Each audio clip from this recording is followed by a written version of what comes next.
estudiantes del cuarto semestre de la carrera de Ingeniería Zootécnica que están cursando la asignatura de Fisiología Animal, vamos mediante esta presentación a desarrollar la temática, el primer subtema correspondiente a la unidad temática número 2 de nuestra asignatura, en la cual se basa en el estudio de la fisiología digestiva de los animales de interés productivo, y vamos a comenzar desarrollando el subtema relacionado con las generalidades de la función digestiva en las especies animales de interés zootécnico o de interés productivo en su primera parte. Como siempre hacemos, es muy importante primero que todo definir cuál es el objetivo principal que perseguimos alcanzar mediante el desarrollo de esta clase. Este objetivo es fundamentalmente describir principios básicos relacionados al funcionamiento del sistema digestivo en animales domésticos de interés productivo, tanto en aquellos que poseen un estómago monocavitario, es decir, al grupo de los denominados animales o especies monogástricas, como aquellas que presentan una estructura anatómica más compleja en su sistema digestivo, conocido como animales de estómago policavitario o poligástricos. Primero que todo tenemos que definir desde el punto de vista funcional qué es la digestión. La digestión puede ser definida como un proceso de transformación degradativo que permite sobre todo el catabolismo o transformación de macromoléculas de importancia nutricional, como son las proteínas, los hidratos de carbono y los lípidos, a sus elementos químicos constitutivos de menor tamaño, de menor talla, de tal forma que sean fácilmente absorbidos e incorporados al metabolismo del ser vivo. Es decir, la función digestiva comprende fundamentalmente una reducción de nutrientes a nivel molecular. ¿Mediante qué acciones se lleva a cabo la función digestiva? Básicamente mediante un conjunto de tres tipos de acciones: acciones mecánicas, acciones químicas y acciones enzimáticas. Las acciones mecánicas básicamente son aquellas actividades orientadas o dirigidas a reducir, a disminuir el tamaño o talla física de las partículas que constituyen los alimentos. Estas acciones mecánicas son fundamentalmente desarrolladas mediante la actividad de la masticación, la cual se lleva a cabo, se efectúa en la cavidad bucal, con la participación de elementos anatómicos importantes como son los labios, la lengua y fundamentalmente o de manera muy especial las piezas dentarias, que ejercen una función de maceración o de trituración, físicamente hablando, de las partículas que constituyen los alimentos para comenzar su proceso de reducción en cuanto a su tamaño. Además, participan activamente la actividad motora o de contracciones que son efectuadas por los diferentes segmentos anatómicos que constituyen el tracto digestivo. De manera especial, las contracciones peristálticas, que a manera de onda se transmiten en sentido cráneo-caudal desde la cavidad bucal hasta el recto y el ano, mediante ondas de movimiento peristáltico. La acción química, que está representada principalmente por la acción que ejerce el ácido clorhídrico, que es uno de los principales componentes del jugo gástrico, que es la secreción que produce el estómago y que favorece los procesos de degradación química, de hidrólisis enzimática que se llevan a cabo en este compartimiento del tracto digestivo de los animales, así como también por la producción de la bilis o jugo biliar, que es sintetizada y secretada desde el hígado y que tiene un papel central, relevante en los procesos de transformación degradativa, en el catabolismo de los componentes que constituyen los lípidos y grasas. Tenemos finalmente la acción enzimática, que es representada por la participación de las llamadas enzimas, que son proteínas funcionales responsables de llevar a cabo la degradación catabólica, es decir, la transformación de sustancias químicas de estructura molecular compleja y elevado peso molecular a otras sustancias químicamente más sencillas, de estructura más simple y peso molecular de menor cuantía, que favorecen sobre todo sus procesos de absorción e incorporación al metabolismo. Esta acción enzimática es llevada a cabo por sistemas enzimáticos propios del animal, es decir, que son producidos o enzimas que hacen parte de los diferentes jugos y secreciones que son vertidas al interior del tracto digestivo, como también enzimas que son producidas y elaboradas por microorganismos que mediante mecanismos de simbiosis o asociación biológica interespecífica habitan en muchos segmentos y órganos del aparato digestivo de los animales domésticos. Desde el punto de vista de su hábito alimenticio, los animales pueden ser clasificados en tres grupos: animales herbívoros, que son animales cuya base fundamental alimenticia está representada por productos de origen vegetal; los animales carnívoros, cuya base fundamental de alimentación está representada por productos de origen animal; y los animales omnívoros, que representan una categoría intermedia porque incluyen o consideran especies animales que incorporan por igual en su dieta alimenticia productos de origen vegetal y productos de origen animal. Como principal representante de estas especies omnívoras tenemos, por ejemplo, el cerdo, y nosotros también la especie humana, que debido a cambios en nuestra evolución biológica comenzamos con una dieta francamente de origen animal y fuimos incorporando en la medida en que nos sedentarizamos como especie y desarrollamos sobre todo la práctica de la agricultura, alimentos de origen vegetal de manera significativa dentro de nuestra dieta alimenticia. Como podemos apreciar en esta diapositiva que presentamos, el proceso digestivo fundamentalmente comprende procesos o etapas que incluyen lo que es la prehensión, que es básicamente la acción mecánica que permite la toma de las diferentes fuentes alimenticias del ambiente, del ecosistema del cual hace parte el animal, fundamentalmente a través de la boca. En el caso de animales herbívoros rumiantes como la vaca, a través de la boca. Luego el alimento es ingerido, es llevado a cavidad bucal, donde se lleva a cabo el proceso de masticación y de insalivación. En el caso de rumiantes herbívoros como la vaca, esta función masticatoria en una primera instancia se desarrolla de manera superficial, de manera ágil, de manera rápida, con el propósito de ingerir rápidamente los bocados, que son conducidos a través del esófago a la llamada cámara rumino-reticular, que está constituida anatómica y funcionalmente por la unión del rumen o panza, que es el primer compartimiento del estómago policavitario de los rumiantes, y el retículo redecilla. Luego este contenido alimenticio parcialmente masticado y semidigerido es devuelto mediante mecanismos de regurgitación retrógrada desde el retículo hacia cavidad bucal para llevar a cabo lo que se denomina la rumia, que no es más que la remasticación o la remasticación en segunda instancia del contenido alimenticio previamente digerido. Esta masticación es llevada a cabo de una manera más prolija, más meticulosa, más metódica por parte del animal, para de esa forma ir cumpliendo el propósito de reducir la talla o tamaño físico de las partículas alimenticias y favorecer posteriormente los procesos de degradación química y de hidrólisis enzimática. Luego este alimento es regresado, es sometido a procesos de fermentación degradativa a nivel de la cámara rumino-reticular, y cuando su tamaño de partículas se ha reducido y los procesos de degradación, sobre todo de la fibra que constituye los pastos y forrajes de los alimentos que consumen los herbívoros, han sido bastante degradados, continúan su proceso hasta el omaso, y luego hasta el abomaso o estómago glandular, en el cual se llevan a cabo los procesos de hidrólisis enzimática principales, especialmente los de la degradación proteolítica, es decir, la transformación de las proteínas contenidas en el alimento, para que luego continúe el contenido alimenticio hacia intestinos, donde se llevan a cabo procesos de transformación degradativa y procesos de absorción, hasta que finalmente el material no útil, no aprovechable, indigerible, es eliminado vía rectal y a través del ano hacia el exterior. En los intestinos se llevan a cabo los procesos especialmente orientados a la absorción de nutrientes, es decir, a la incorporación a la circulación sanguínea de los elementos nutricionales fundamentales que han sido extraídos de los materiales alimenticios consumidos por el animal. Tenemos el caso de animales omnívoros, como la especie porcina, los cerdos, cuya anatomía digestiva podemos ver que presenta particularidades. Básicamente un estómago monogástrico o monopolicavitario con una capacidad de 7.5 litros, es decir, un estómago relativamente grande, adaptado plenamente para una alimentación en la cual se incorporan productos de origen vegetal como también productos de origen animal. Luego tenemos un intestino delgado bastante largo, con una longitud de casi 20 metros y una capacidad de casi 10 litros, que se continúa posteriormente con un intestino grueso, en el cual destaca de manera muy interesante el ciego sacocecal, que es una cámara que está ubicada al inicio del intestino grueso, y en la cual se producen procesos de fermentación degradativa, porque en este segmento del tracto intestinal de esta especie animal existen, conviviendo en simbiosis, bacterias que llevan a cabo procesos de fermentación, sobre todo de polisacáridos estructurales que hacen parte de los alimentos y que son degradados para obtener de ellos fundamentalmente ácidos grasos volátiles, que constituyen una fuente de generación de energía también para esta especie animal. El intestino grueso tiene una longitud total de cerca de 5 metros y una capacidad de 7.5 litros, es decir, el sistema digestivo del cerdo está diseñado para llevar a cabo un proceso digestivo relativamente rápido.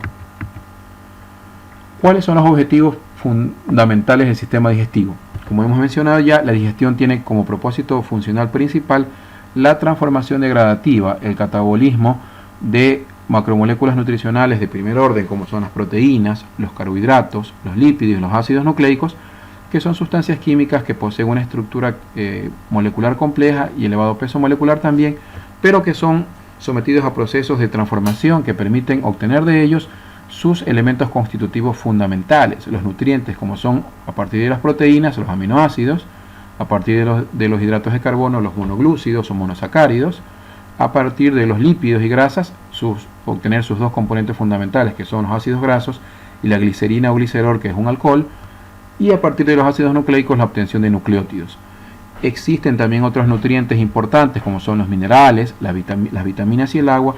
que por su estructura química relativamente simple no son susceptibles a sufrir procesos de transformación química mayores y que básicamente continúan su tránsito desde la boca hasta el intestino, donde son absorbidos generalmente en la forma en que vienen presentados, para luego ser incorporados a la circulación sanguínea y luego ser distribuidos junto con los otros micronutrientes al resto de órganos y tejidos en el cuerpo del animal. Los factores que participan en el proceso digestivo son básicamente de tres tipos: el factor mecánico, el factor químico y el factor microbiológico. El factor mecánico, como ya hemos señalado, tiene como propósito principal la reducción o disminución de la talla física de las partículas alimenticias, para de esa forma favorecer los procesos de transformación degradativa y permitir sobre todo la acción de las diferentes secreciones digestivas que poseen los sistemas enzimáticos, para de esa forma volver más óptimo o mejorar el proceso de transformación degradativa. En este factor mecánico intervienen órganos anatómicos que ya hemos mencionado, como son los dientes y la lengua, ubicados en la cavidad bucal, que permiten la función de la masticación, es decir, la maceración, la trituración de las partículas alimenticias de mayor tamaño o groseras para reducirlas a un tamaño menor. Luego tenemos en segundo lugar a la musculatura estriada, es decir, fibras musculares esqueléticas que se ubican en la región de la cabeza, especialmente los músculos que participan de la función de la masticación y que permiten generar esa fuerza para llevar a cabo el proceso de trituración de las partículas alimenticias. También tenemos el caso del esófago, que es un tubo músculo-membranoso que comunica la cavidad bucal con el estómago y que en una significativa cantidad de su trayecto, de su estructura, presenta fibras musculares esqueléticas que le dotan también de ciertos movimientos de contracción que permiten continuar con los procesos de molturación, de maceración de las partículas alimenticias. También tenemos la participación de los esfínteres. Los esfínteres son estructuras anatómicas que cumplen función valvular, es decir, que cierran o ocluyen la comunicación entre los diferentes segmentos que constituyen el tracto gastrointestinal. Tenemos como principal ejemplo el caso del cardias, que es una válvula músculo-membranosa que cierra la comunicación entre el esófago y el estómago, y el píloro, que permite justamente también cerrar la comunicación entre la cámara gástrica, entre el estómago, y el primer segmento del intestino delgado, que es el duodeno. El factor químico, que está fundamentalmente orientado al desarrollo de procesos de hidrólisis enzimática, dirigidos a reducir el tamaño o talla química de las partículas alimenticias, está representado por la participación de las diferentes secreciones o jugos que son vertidos dentro del tracto gastrointestinal. Entre ellos tenemos en primer lugar a la saliva, que es una secreción producida por un conjunto de glándulas, las glándulas salivales, que están ubicadas a nivel de la cavidad bucal y que cumplen el papel de, junto con el proceso de masticación, de reducir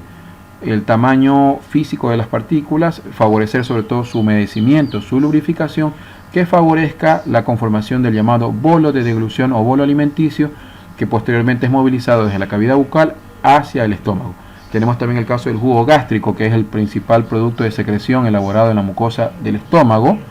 y que contiene principalmente como componentes relevantes a las enzimas proteolíticas encabezadas por la pepsina y también al ácido clorhídrico, que es un ácido fuerte que, entre otras funciones, permite la activación de los sistemas enzimáticos proteolíticos, en este caso de los pepsinógenos a pepsina, favorece también condiciones químicas que permiten la degradación de las partículas alimenticias que llegan al estómago y cumple también una función antiséptica para eliminar la posible presencia de agentes patógenos o elementos extraños que puedan provocar daño a la salud de los animales. Tenemos el caso del jugo pancreático, que es el producto de secreción elaborado por el páncreas y vertido al duodeno o primer segmento del intestino delgado, que tiene un rico contenido en sustancias alcalinas, pero también enzimas principalmente proteolíticas como la tripsina y la quimotripsina, que continúa con el proceso de degradación de las proteínas, especialmente de los péptidos y peptonas procedentes del quimo estomacal, y también enzimas que continúan la degradación de los hidratos de carbono azúcar, es decir, amilasas que continúan la degradación de azúcares de mayor tamaño a monoglúcidos o azúcares simples. Tenemos también la participación de la bilis o el jugo biliar, que como ya hemos mencionado, es un producto de secreción elaborado a nivel hepático en el parénquima o tejido funcional del hígado, que también es vertido a nivel del duodeno a través del conducto del colédoco y que tiene un rico contenido en enzimas del tipo lipasas, es decir, enzimas que transforman de manera degradativa las grasas o lípidos contenidos en los alimentos y permiten la constitución de los llamados ácidos biliares que después son absorbidos. Además, tenemos que mencionar que, sobre todo a nivel de algunos segmentos o porciones del tracto digestivo, como el esófago y principalmente el intestino delgado, también se presentan secreciones digestivas de membranas, es decir, como interiormente el tubo digestivo está tapizado por membranas mucosas, hay glándulas que producen diferentes tipos de secreciones que facilitan la lubrificación o humedecimiento del contenido alimenticio y facilitan sobre todo su tránsito, su progreso dentro del tubo digestivo.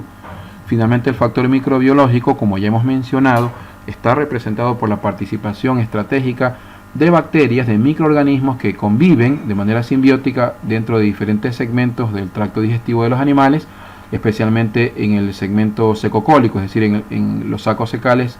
y en el colon, y que llevan a cabo labores de fermentación que permiten sobre todo la degradación de hidratos de carbono estructurales para obtener de ellos como metabolitos principales ácidos grasos volátiles de cadena corta, como son principalmente el ácido acético, el ácido propiónico y el ácido butírico, otros ácidos orgánicos como el ácido láctico, y también como el proceso fermentativo se desarrolla bajo condiciones anaerobias en ausencia de oxígeno, se producen gases de fermentación como son el anhídrido carbónico o dióxido de carbono, el metano, y también hay producción de calor y de agua. Hay que señalar que el factor microbiológico cobra gran relevancia en ciertas especies animales como los herbívoros rumiantes, quienes por evolución biológica han desarrollado esta simbiosis con microorganismos que viven principalmente en su panza o en su rumen y que son los principales responsables de la degradación enzimática de la celulosa, la hemicelulosa y otros componentes estructurales que como carbohidratos hacen parte de los pastos y forrajes que estas especies animales consumen como principal fuente alimenticia en su dieta. Como hemos mencionado, desde el punto de vista de la estructura anatómica y funcional, los animales pueden clasificarse en sus sistemas digestivos como animales monogástricos y animales poligástricos, ¿no? Los animales monogástricos, en un sentido cráneo-caudal o desde la boca hasta el recto, presentan su tubo digestivo constituido por la boca, con las estructuras y glándulas salivales que ya hemos mencionado, el esófago, que es un conducto músculo-membranoso que permite la comunicación de la boca a través de la faringe con el estómago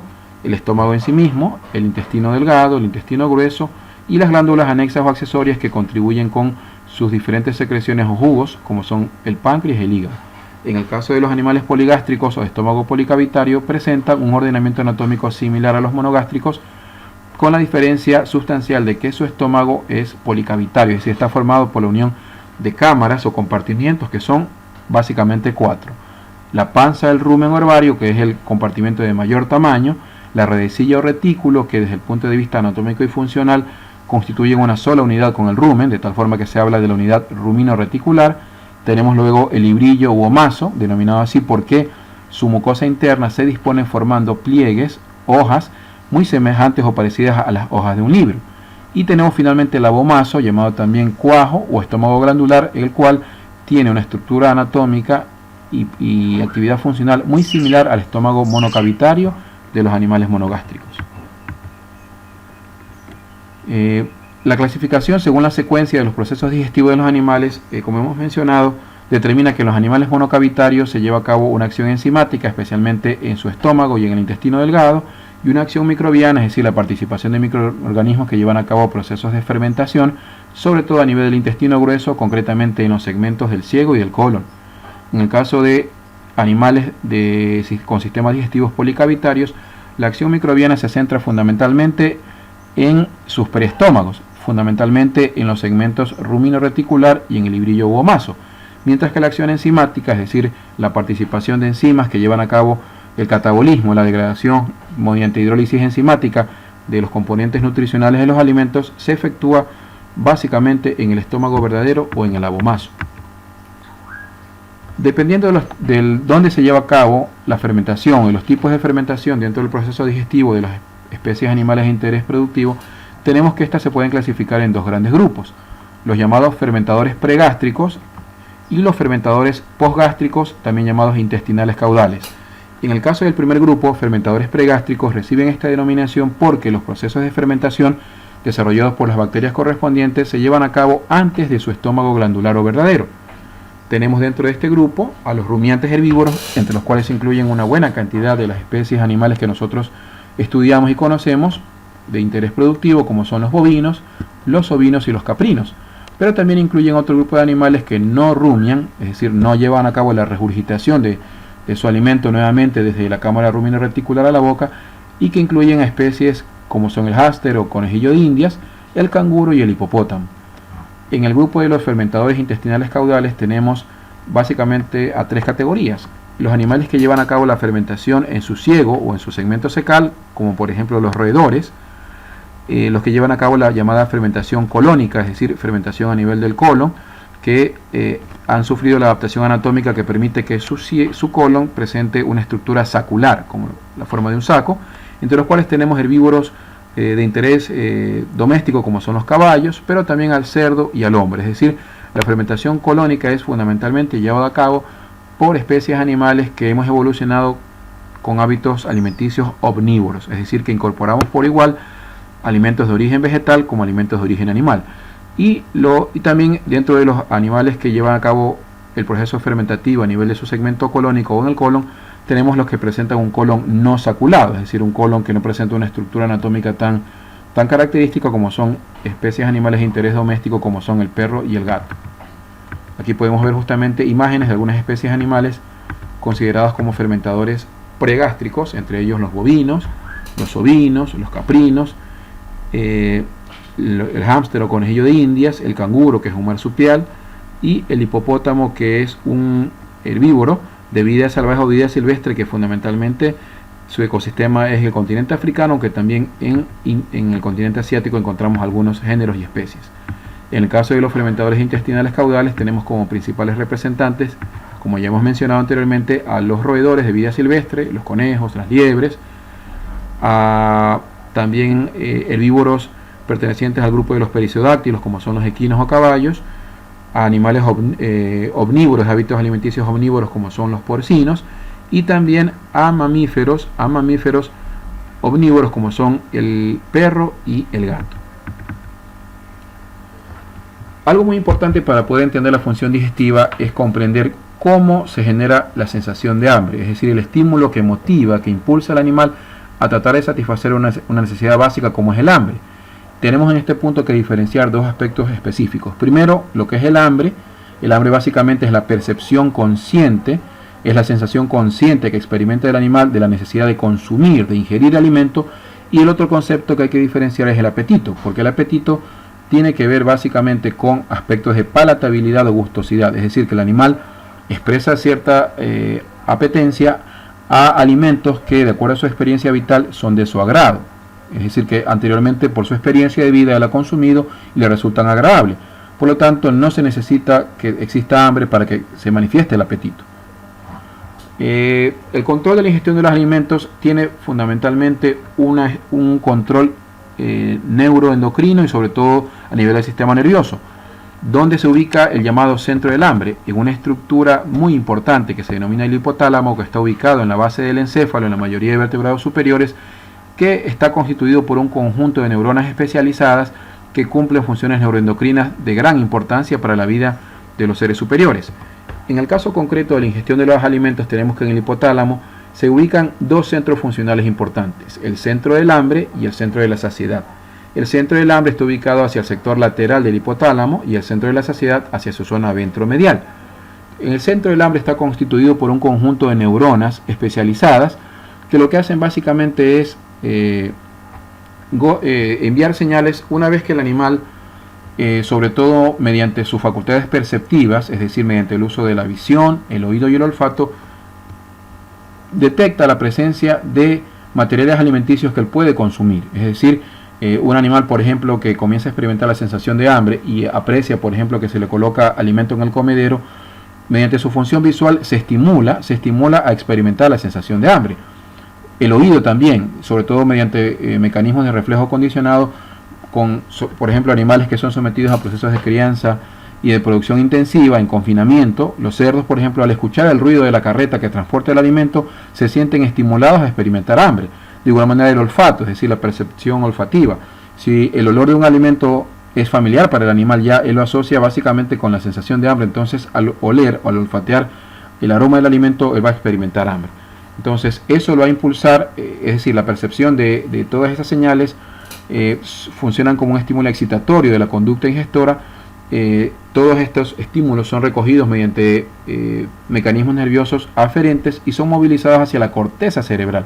En la corteza cerebral el animal toma entonces la decisión consciente de experimentar el hambre, y esa sensación de hambre lo impulsa a manifestar su conducta ingestora, es decir, dependiendo de la especie animal y sus hábitos ingestivos, buscará el consumo de los pastos, de los forrajes, en el caso de los herbívoros. En el caso, por ejemplo, de los carnívoros depredadores, buscarán entonces la conducta de caza, tratar de capturar alguna presa que les permita alimentarse. Además de eso, algo importante que hay que señalar es que a partir del centro del hambre y el hipotálamo también hay una activación del sistema límbico que mantiene el estado de vigilia, es decir, que el animal se mantenga perfectamente despierto y consciente para poder sustentar su conducta ingestora, y que ejerce también un estímulo sobre la corteza cerebral. El centro de la saciedad, en cambio, una vez que el animal ya satisface su sensación de hambre, puede actuar para inhibir la sensación o la percepción consciente de la necesidad de consumir alimento. Algo también que hay que mencionar para poder explicar la conducta ingestora en los animales es la participación de las llamadas teorías de la ingestión de alimentos. Estas teorías tienen que ver básicamente con la presencia, sobre todo en el fluido sanguíneo, o la concentración de determinados metabolitos o nutrientes que el animal necesita reabastecer permanentemente para garantizar su vida y su supervivencia. Así se habla de la teoría glucostática, que determina que cuando los niveles de concentración de glucosa en sangre, sobre todo en especies animales de estómago monocavitario o monogástricos, se reduce bajo cierto nivel, se estimula entonces la sensación de hambre. También se ha planteado la teoría lipostática, que determina que cuando ciertos metabolitos procedentes de la degradación de los lípidos o grasas reducen su concentración a nivel del fluido sanguíneo, también esto funciona como estímulo excitatorio del hambre. En este sentido se ha logrado explicar, por ejemplo, que en los adipocitos o células que forman el tejido graso de reserva en los animales, se produce una hormona conocida con el nombre de la leptina que tiene una función sobresaliente muy importante en la generación de la sensación de hambre. Y también existe la teoría termostática, que determina que cuando los nutrientes en el cuerpo del animal reducen su concentración, especialmente en el fluido sanguíneo, generan ciertos cambios en la temperatura corporal que determinan la necesidad de generar calor metabólico y que impulsan o inducen al animal a experimentar la sensación de hambre y a generar la conducta ingestora, es decir, de la búsqueda del alimento para poder satisfacer el hambre que él experimenta. Como vemos en esta diapositiva, entonces, cuando todos estos mecanismos neuronales o que tienen una raíz de control nervioso funcionan, el animal se ve impulsado, dependiendo de sus hábitos ingestivos naturales, a buscar el alimento. En el caso de los caprinos, pues a llevar a cabo la búsqueda de pastos y forrajes que satisfagan su hambre. En el caso del cerdo, con su sentido olfatorio muy agudo, buscará las fuentes donde se ubique el alimento que él consuma, y en el caso de rumiantes herbívoros de vida silvestre, como estos bovinos que aparecen aquí, de igual manera. Ya describiendo estructuras anatómicas que participan en la función digestiva, vamos a hablar en primer lugar de la boca. La boca o cavidad bucal básicamente es una cavidad que está ubicada entre los huesos maxilares de los vertebrados superiores y que cumple las siguientes funciones importantes. Primero, la función de la prehensión, que no es más que todas aquellas actividades motoras encaminadas a captar,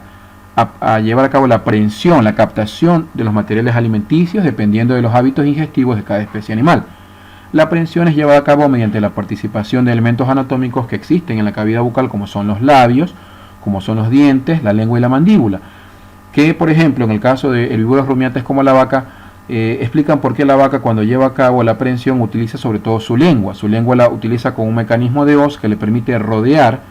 los haces de pasto, las hojas de las pasturas o de cualquier forraje arbustivo que ella quiera consumir, lo rodea con su lengua y lleva a cabo un movimiento brusco de la cabeza que le permite en este caso arrancar las hojas del pasto que ella consume. El caballo en cambio lleva a cabo un hábito digestivo distinto, ¿no? Él utiliza, al igual que los pequeños rumiantes, mucho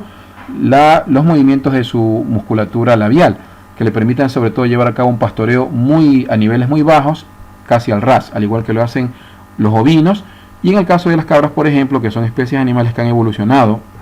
en ecosistemas de praderas, llevan a cabo no solamente la aprehensión de materiales herbáceos, de plantas herbáceas, sino que también son capaces de practicar el ramoneo.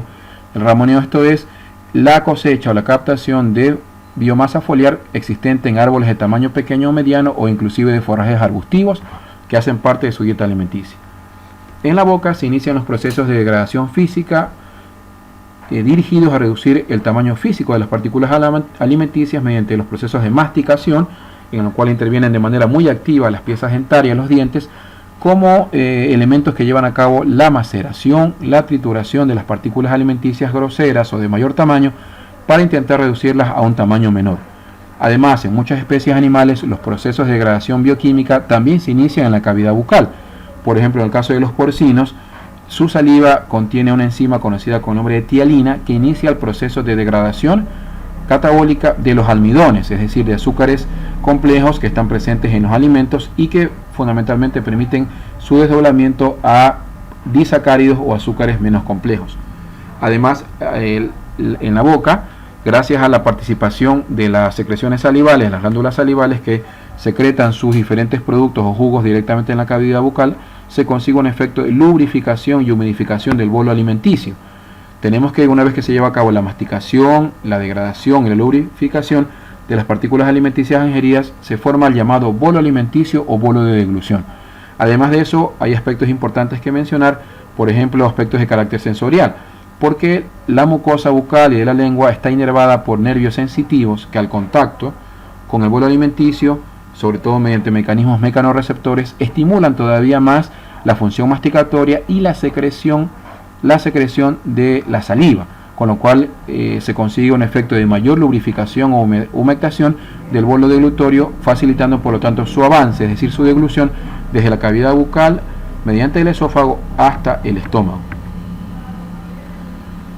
Vemos que para llevar a cabo la aprehensión hay la participación de diferentes elementos anatómicos dependiendo de si son alimentos sólidos. En el caso de este tipo de alimentos sólidos, como ya hemos mencionado, hay una activa participación de elementos anatómicos presentes en la cavidad bucal, como son los labios, como son la lengua, los dientes, para llevar a cabo el proceso de masticación, de maceración y trituración de las partículas alimenticias. Y en el caso de ciertas especies alimenticias, como es el caso de los herbívoros, los cánidos, los grandes felinos, se auxilian o también utilizan sus extremidades anteriores para poder fijar su alimento, y en el caso, por ejemplo, de los carnívoros que se alimentan de carne, poder desprender segmentos o pedazos de carne de las presas que ellos cazan. En el caso de los alimentos líquidos, dependiendo de la especie animal, sobre todo la ingestión de agua, que sería en este caso el principal alimento líquido, se lleva a cabo la acción de beber, que puede ser efectuada mediante diferentes mecanismos dependiendo de la estructura anatómica de la cavidad bucal. Así tenemos el caso de el cerdo, que lleva a cabo la acción de aspiración. Lo que hace es el generar un vacío en su cavidad bucal, y mediante la aspiración, mediante succión, que genera un ruido característico, aspira los alimentos líquidos. Hay también el caso de ciertos mamíferos de hábitos carnívoros, como son los caninos, los felinos, que ellos llevan a cabo la acción de beber mediante el lamido, es decir, utilizan su lengua activamente como si fuera una especie de cuchareta o cucharón, para, mediante movimientos de retracción rápidos, llevar a cabo la acción de lamer, es decir, generar un movimiento retrógrado que permita la aspiración del agua dentro de su cavidad bucal. Y tenemos el caso también de otras especies animales, como son los equinos y los bovinos, que llevan a cabo la ingestión de líquidos mediante la succión, es decir, generan un vacío en su cavidad bucal y aspiran grandes volúmenes o grandes cantidades de agua al ingerir o sumergir su cavidad bucal dentro de los abrevaderos o fuentes donde toman el agua. En el caso, por ejemplo, de las aves, especialmente las aves domésticas de hábitos granívoros que se alimentan de granos, como son nuestras gallinas domésticas, ellos han sufrido adaptaciones anatómicas, pues no presentan realmente labios. Lo que presentan es el pico, llamado también ranfoteca, que está anatómicamente constituido por dos segmentos: la rinoteca, que es la parte superior donde se presentan los orificios nasales, y la nanoteca, que está representado por el segmento inferior del pico. Es una abertura oral que permite la aprehensión de los alimentos que consumen las aves, principalmente granos, que se caracteriza por ser una estructura córnea queratinizada muy fuerte, muy resistente y algo curva, y que, como hemos mencionado, presenta básicamente una valva superior, conocida con el nombre de rinoteca, y valvas inferiores conocidas con el nombre de natoteca. Tenemos también, para llevar a cabo la función masticatoria como elementos anatómicos principales, a los dientes o piezas dentarias, cuya función principal es la de cortar las partículas alimenticias groseras de mayor tamaño, de degradarlas, especialmente en el caso de los dientes incisivos, como ocurre en el caso de los mamíferos, o triturar mediante piezas dentarias que presentan una corona de mayor amplitud, de mayor área, como son los premolares y molares, especialmente desarrollados en los herbívoros. Es decir, que el mayor o menor desarrollo de ciertas piezas dentarias está muy vinculado a las fuentes alimenticias que consumen por evolución biológica cada especie animal. En el caso de los mamíferos hay un mayor desarrollo especialmente de los dientes incisivos para poder degradar, desgarrar y cortar, y en el caso de los herbívoros hay un mayor desarrollo de las piezas premolares y molares para poder llevar a cabo la función de molienda, de trituración de las hojas y fuentes forrajeras que constituyen su alimentación. En cuanto a la composición anatómica de los dientes, tenemos que su principal componente es la dentina que tapiza la cavidad y la pulpa de las piezas dentarias, y el esmalte, que básicamente es una especie de sustancia de recubrimiento exterior que protege las coronas de las piezas dentarias.